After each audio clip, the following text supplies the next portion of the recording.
नमस्ते, मैं हूँ रेखा सिंह। हम आप सबको कजरी का गीत सुनाएंगे। जैसा भी लगेगा आपको जरूर बताना।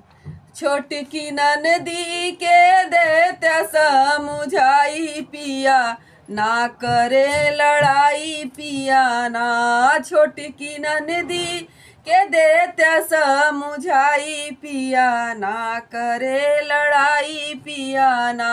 एक त पापा की मैं प्यारी, दूसरे मम्मी की दुलारी। एक तो पापा कि मैं प्यारी, दूसरे मम्मी की दुलारी। तीसरे कबहू ना कैली लड़ाई पिया, देते समझाई पिया ना।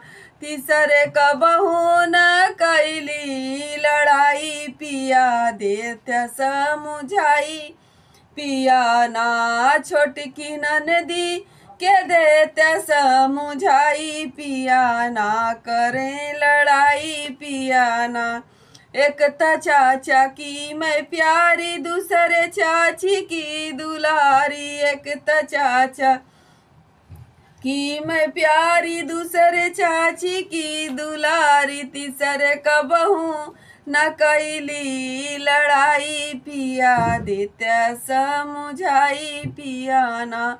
एक त कबहू न कैली लड़ाई पिया, देते समझाई पिया ना।